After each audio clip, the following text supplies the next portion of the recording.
तर बटाटे घेतले आहेत उकडून. बटाट्याचं कालवण बनवण्यासाठी, पुरी सोबत खाण्यासाठी कालवण बनवणार आहे.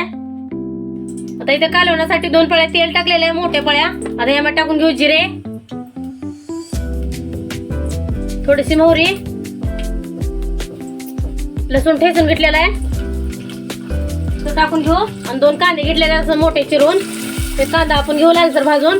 त्यामध्ये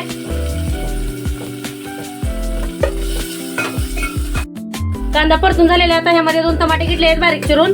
1 टमाटे पण टाकून घेऊ यामध्ये. आता यामध्ये टाकू धनिया पावडर 1 चमचा, हळद अर्धा चमचा, काळा तिखट 1 चमचा, गरम मसाला अर्धा चमचा, चवीनुसार मीठ. आता हे सगळं एकत्र भाजून घेऊ 1-2 मिनिट. आता मसाला सगळा भाजून झालेला. आता हे बटाटा उकडलेला आपण हाताने मॅश करून टाकूया. चाकून वगैरे कापायचं नाही. हा बटाटा पुरी सोबत खाण्यासाठी असंच छान लागतो. असंच बनवतात पुरी बटाटा. सगळे बटाटे आपण असं टाकून घेऊन मिक्स करून घेऊया. आता बटाट्यामध्ये मसाला मिक्स करून घेतलेला आहे. तर ह्यामध्ये गरम पाणी टाकून घेऊया आपण.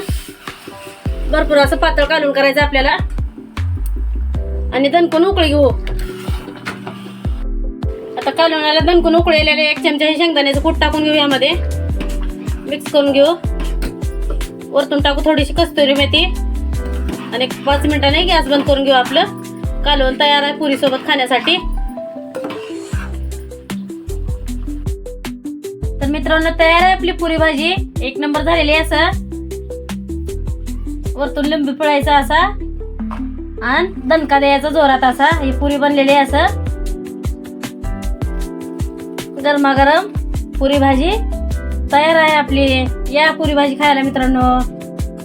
व्हिडिओ आवडला असेल लाईक करा, शेअर करा, फॉलो करा, सबस्क्राईब करा. सबस्क्राईब करायला विसरू नका.